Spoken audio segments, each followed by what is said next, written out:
Hello students, welcome back to my YouTube channel. इस video में हम लोग डिस्पर्जन का रिवीजन करने वाले हैं और you know what the best part is कि तुम लोगों के लिए मैं डिस्पर्जन के एमसीक्यू की वीडियोस भी लेके आऊंगा। और एक नहीं, दो नहीं, तीन तीन वीडियो है डिस्पर्जन के एमसीक्यू की, जहां दो वीडियो में मैंने सीए मॉड्यूल और एक वीडियो में मैंने सीएमए मॉड्यूल के सारे डिस्पर्जन के एमसीक्यू को सॉल्व करवाया है। वो भी उस वहां पर क्या है ना, एकदम इजी से इजीएस्ट क्वेश्चन भी है और जो टफेस्ट पॉसिबल क्वेश्चन हो सकते हैं वो भी है। मतलब दोनों क्वेश्चन कंसीडर है, प्लस इक्वेशन वाले क्वेश्चन याद है वो भी कंसीडर है। उम्मीद है तुम लोग कमेंट सेक्शन में अभी मेरे को तुरंत बताओगे कि एमओसीटी का तुम लोगों को रिवीजन प्लस एमसीक्यू कैसा लगा था। उसी बेसिस पे मैं चाहता हूं कि डिस्पर्जन का भी मैं तुम लोग को वैसे भी करा दूं, सेम टू सेम, कि डिस्पर्जन का एक रिवीजन सेशन हो जाएगा अभी।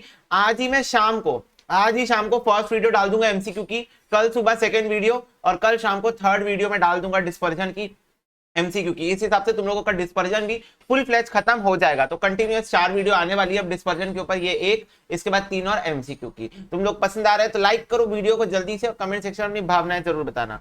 चलो, डिस्पर्जन का रिवीजन हम चालू कर रहे हैं, मेजर ऑफ डिस्पर्जन। तो डिस्पर्जन टॉपिक तुम लोगों को पता है कि हम लोग वेरिएबिलिटी चेक करते हैं, हम लोग ये चेक करते हैं कि हमारा जो डेटा है वो एमओसीटी के कंपैरिजन में, मतलब सेंट्रल टेंडेंसी के कंपैरिजन में कितना वेरी कर रहा है, वो हम लोग चेक करते हैं यहाँ पर। तो देखो, to find the deviation of MOCT with the actual data. Dispersion दो टाइप का होता है, absolute dispersion, relative dispersion. Absolute dispersion मतलब वो डिस्पर्जन की जिस यूनिट्स में तुम्हारा क्वेश्चन दिया हुआ है उसी यूनिट्स में हम लोग आंसर लेके आ रहे हैं, उसी मेजर में हम आंसर लेके आ रहे हैं। बट रिलेटिव डिस्पर्जन में हम लोग आंसर को या तो रेशियो में लाते हैं या तो परसेंटेज में लाते हैं, ताकि डेटा क्या हो जाए, कंपेरेबल हो जाए। जैसे तुम लोग को पता है, एक क्वेश्चन आता है, एक टाइप का एमसीक्यू आता है, जहां पर आपसे क्वेश्चन पूछता है कि कौन ज्यादा स्टेबल है, कौन ज्यादा कंसिस्टेंट है। तो उसमें हम लोगों को कोएफिशिएंट ऑफ वेरिएंस निकालना पड़ता है। क्यों? क्योंकि कोएफिशिएंट ऑफ वेरिएंस बताता है अगर वेरिएबिलिटी ज्यादा है मतलब डेटा कंसिस्टेंट नहीं है, और अगर वेरिएबिलिटी कम है मतलब डेटा कंसिस्टेंट है। तो वो कंसिस्टेंसी फाइंड आउट करने के लिए हम लोग ये यूज करते हैं ऐसा। तो इसके अंदर आता है रेंज, क्वार्टाइल डेविएशन और inter quartile, mean deviation, standard deviation और लॉरेंस करवाता है। जबकि रिलेटिव के अंदर आता है coefficient of range, coefficient of QD, मतलब सबके कोएफिशिएंट आ जाते हैं इसके अंदर। ठीक है। अच्छा, स्क्यूनेस एक अलग वीडियो में कवर होगा, स्क्यूनेस अभी कवर नहीं होगा। ठीक है। रेंज और कोएफिशिएंट ऑफ रेंज का फॉर्मूला, सिर्फ फॉर्मूला है इस चैप्टर के अंदर, तो मैं फॉर्मूला दिखा देता हूं और कैसे कैलकुलेट करते हैं मैं ये भी याद दिला दूंगा तुम लोग को आज। तो रेंज लार्जेस्ट माइनस स्मॉलेस्ट, तो ये देखो एल माइनस एस, और coefficient of range largest minus smallest upon largest plus smallest. तो चलो रेंज निकालना देखते हैं in case of individual series. तो देखो तुम लोग के सामने इंडिविजुअल सीरीज है, इसका जो लार्जेस्ट डेटा है उसको उठा लो, जो स्मॉलेस्ट डेटा है उसको उठा लो, दोनों को माइनस कर दो तो रेंज आ जाएगा, माइनस और प्लस कर दो तो क्या आ जाएगा, कोएफिशिएंट ऑफ रेंज आ जाएगा। ठीक है। अब डिस्क्रीट सीरीज के केस में देखो, in case of discrete series, तो डिस्क्रीट सीरीज में आपको फ्रीक्वेंसी से कोई लेना देना नहीं है। आप सीधा एक्स की फिगर्स को देखो, इसका लार्जेस्ट उठा लो, इसी का स्मॉलेस्ट उठा लो और रेंज और कोएफिशिएंट ऑफ रेंज निकाल लो। ठीक है। नेक्स्ट है तुम्हारा कंटिन्यूअस सीरीज। तो कंटिन्यूअस सीरीज तो भाई है ना। तो यहां पर भी फ्रीक्वेंसी को हम लोग कंसिडर नहीं करते हैं। हम लोग को जो डेटा दिया हुआ है उस डेटा को लेंगे, उसी का स्मॉलेस्ट लेंगे, उसी का लार्जेस्ट लेंगे, मतलब क्लास इंटरवल, सबसे स्मॉलेस्ट क्लास इंटरवल का पहले वाला और सबसे बड़ी क्लास इंटरवल का आखिरी वाला, वो हम ले लेंगे और उसी का हम लोग लार्जेस्ट माइनस स्मॉलेस्ट और coefficient of range L minus S L plus S निकाल देंगे। ठीक है। मोर देन लेस देन में, जैसे मान लो आपको क्यूमुलेटिव फ्रीक्वेंसी दी हुई है तो आप कन्वर्ट कर लो डेटा को। ये देखो लेस देन है मतलब 0 से 5 हो जाएगा, लेस देन है मतलब 35 से 40 हो जाएगा, 5 का गैप है और आपको सिर्फ इससे और इससे मतलब है, ये सबको इग्नोर कर देना, इसको भी इग्नोर कर देना। ठीक है। सब जितने भी तरीके के सीरीज होते हैं उसमें तुम लोगों को ये निकालने आना चाहिए। उसके बाद अगर तुम्हारी ब्रेक्ड सीरीज है तो तुमको पहले उसको कंटिन्यूअस में कन्वर्ट करना पड़ेगा। पूरे को कन्वर्ट करना पड़ेगा क्या? नहीं, सिर्फ पहले वाले को कन्वर्ट कर लो, आखिरी वाले को कन्वर्ट कर लो, इसमें से स्मॉलेस्ट ले लो, इसमें से लार्जेस्ट ले लो, बस हो गया। ठीक है।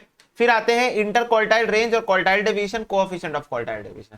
तो इंटर क्वार्टाइल रेंज मतलब होता है Q3 minus Q1, quartile deviation मतलब होता है Q3 माइनस Q1 अपॉन 2, और कोएफिशिएंट मतलब होता है Q3 minus Q1 upon Q3 plus Q1। ठीक है। तो ये तो फॉर्मूला है तुम्हारा। इंडिविजुअल सीरीज में कैसे निकालते हैं, तो हम लोग को क्वार्टाइल 1 और क्वार्टाइल 3 निकालना पड़ेगा। Q1 का फॉर्मूला क्या है, n+1/4 है, तो n+1/4 यानी सेकंड आइटम, तो सेकंड आइटम को हम लोग उठा लेंगे। कहां है सेकंड आइटम, ये रहा।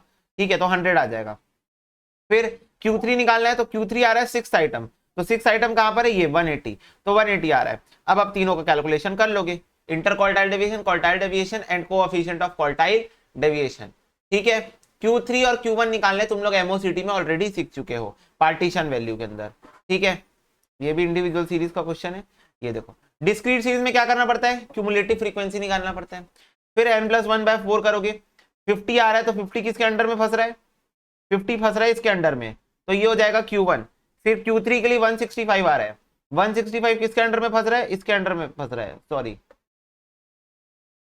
150 आ रहा है, हाँ सॉरी 150 आ रहा है तो 150 इसके अंडर में फंस रहा है, तो 165 हो जाएगा Q3। फिर निकाल लोगे इंटर क्वार्टाइल डेविएशन और कोएफिशिएंट।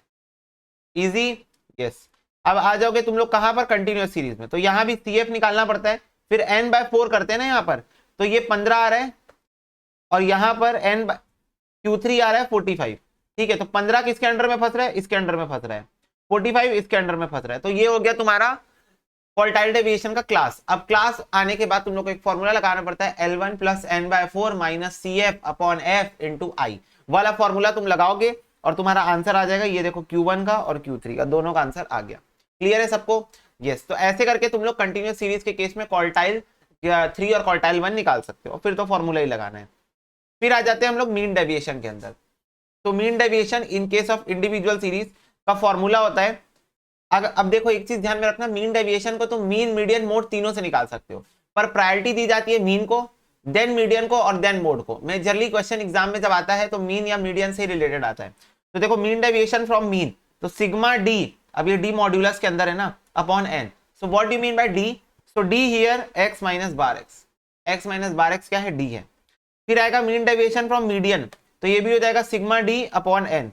तो यहाँ x माइनस, यहाँ पर मीन किए थे, यहाँ पर मीडियन करोगे, ठीक है। डी निकालने के लिए जब मीन से निकाल रहे हो तब मीन माइनस करोगे, और जब मीडियन से निकाल रहे हो तब मीडियन माइनस करोगे। Coefficient of mean deviation from bar x निकालोगे तो ये हो जाएगा मीन डेविएशन अपॉन बार x, ठीक है। और जब कोएफिशिएंट मीडियन से निकालोगे तो मीन डेविएशन अपॉन मीडियन, मतलब जब आंसर मीन से निकाले हो तब मीन से डिवाइड करना, और जब आंसर मीडियन से निकाले हो तब मीडियन से डिवाइड उसको करना, तो तुम्हारा कोएफिशिएंट आ जाएगा मीन डेविएशन। क्लियर है सबको, यस। चलो नेक्स्ट,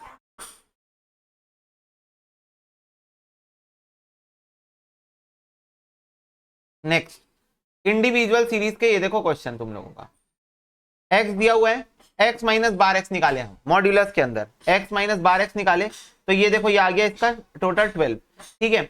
अब ये चीज ध्यान में रखना, x - बार x मॉड्यूलस के अंदर रहेगा, तो जो भी वैल्यूज नेगेटिव भी आ रही होंगी वो भी पॉजिटिव हो जाती है।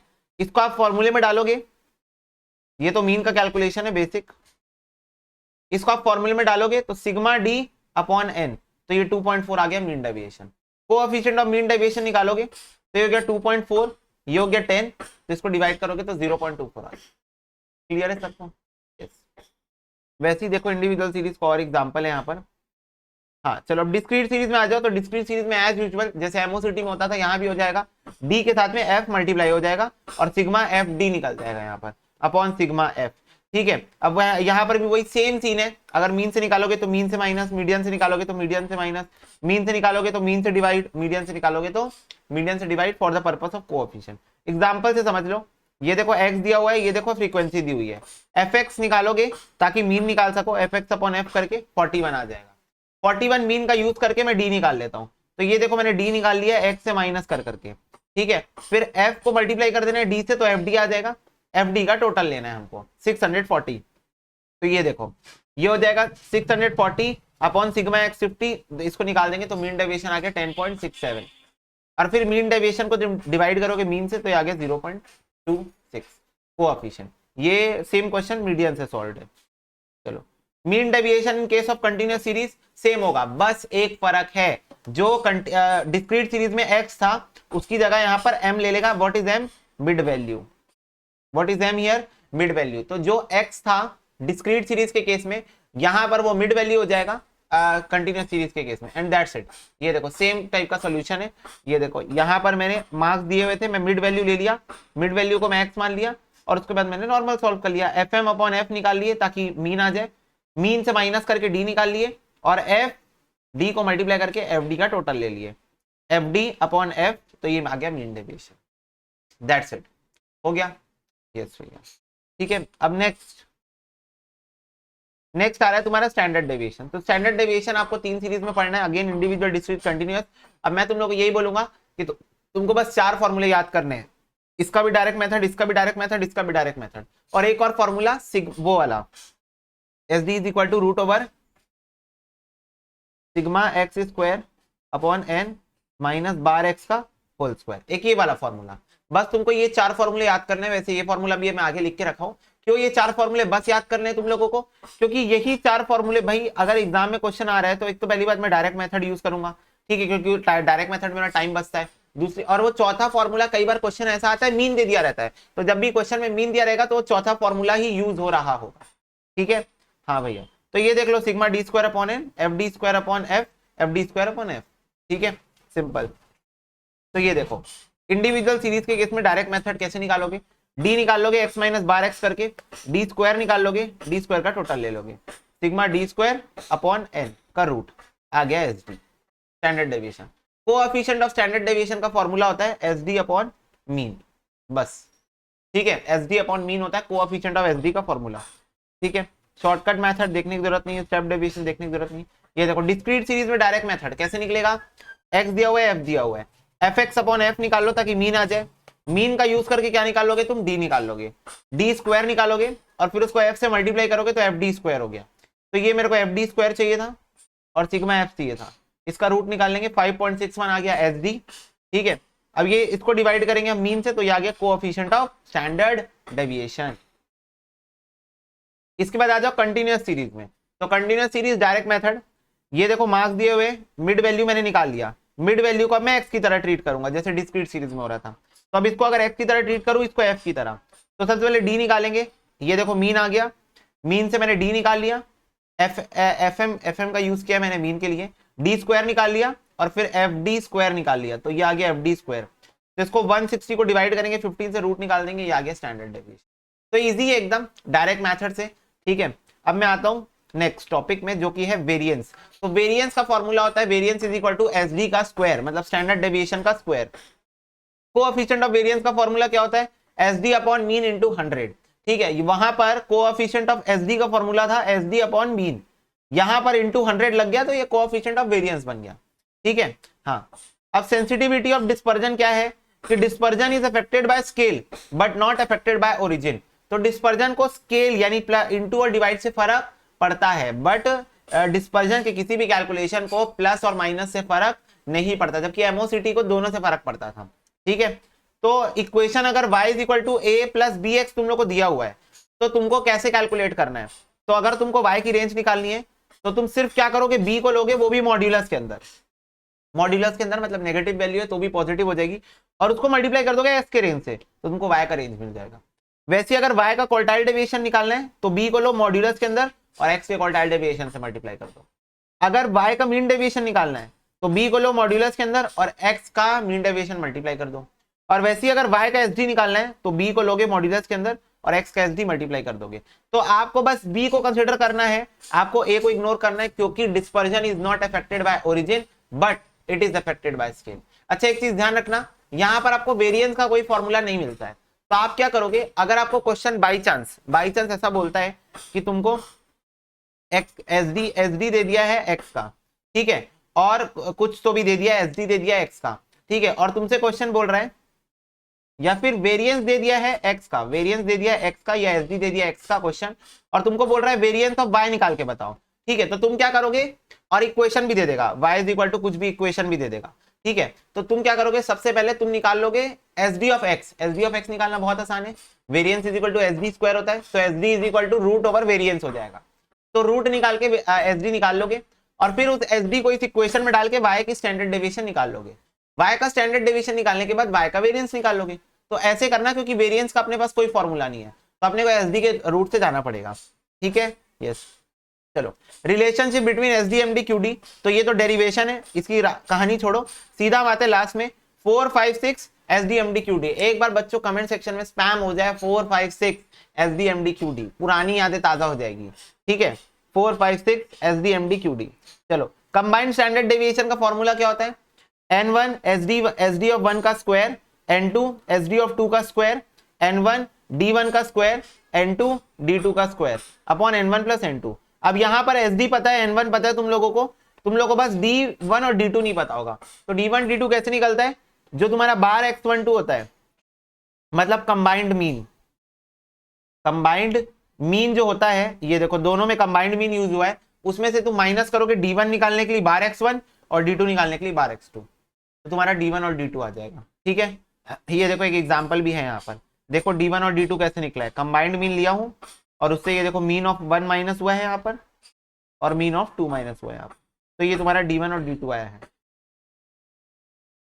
इसके बाद हाँ, इसके बाद नेक्स्ट है standard deviation of first and natural number क्या होता है, ये डायरेक्ट फॉर्मूला है, इसके ऊपर डायरेक्ट क्वेश्चन आएगा, एमसीक्यू में भी तुम लोग देखोगे डायरेक्ट क्वेश्चन है, √n² - 1/12। ठीक है, ये डायरेक्ट तुम्हारा क्या बोलते हैं फॉर्मूला है, तो इसको याद रखना। फिर उसके बाद अगर परसेंटाइल रेंज निकालने बोलता है क्वेश्चन तो P90 - P10 करना, और अगर डिसाइड रेंज निकालने बोलता है तो D9 - D1 करना। ठीक है, फिर उसके बाद देखो mean deviation is based on absolute deviation only, ये ऑब्जर्वेशन इसलिए लिखवाया हूं एमसीक्यू में आती है। Standard deviation is the measure of dispersion which has some mathematical desirable property, तो स्टैंडर्ड डेविएशन वो मेजर ऑफ डिस्पर्जन है जिसके अंदर सम डिजायरेबल मैथमेटिकल प्रॉपर्टीज है। For any two number SD is always half of the range, तो किसी भी दो नंबर के लिए स्टैंडर्ड डेविएशन हमेशा आधा होगा रेंज का, और ये तुम्हारा SD का वो फॉर्मूला है जो मैं बोला था कि मैं लास्ट में तुम लोगों को दिखाऊंगा। ठीक है बेटा जी, यस भैया। तो इसके साथ तुम्हारे सारे कॉन्सेप्ट कवर हो जाते हैं स्टैंडर्ड डेविएशन के अंदर के। अब इसके बाद तुम लोगों का एमसीक्यू का वीडियो आएगा, देखो मात्र 15 से 16 मिनट हम लोग को लगता है, 15 मिनट के अराउंड हम लोग को हर रिवीजन करने में लगता है, और हम लोगों का कितने अच्छे से रिवीजन हो जा रहा है। एटलीस्ट कुछ छोटे छोटे कॉन्सेप्ट अगर मिस आउट हो जा रहे होंगे तुम लोग से रिवीजन के टाइम पे, तो वो कवर हो जा रहे होंगे, और बाकी सब तो एमसीक्यू में कवर हो ही जाता है। इसके बाद एमसीक्यू की वीडियो आएगी तो मस्ट वॉच है, जरूर देखना एमसीक्यू की वीडियो। और मैं जानबूझ के वीडियो शॉर्ट बना रहा हूँ, मैं चाहूं तो वीडियो 1-1 घंटे की भी कर सकता हूं, पर छोटी वीडियो इसलिए बना रहा हूं ताकि क्विक रिवीजन हो जाए। तो that is all for this video guys, God bless you, take care, like करके जाना वीडियो को, सब्सक्राइब करो चैनल को। ठीक है, बाय बाय।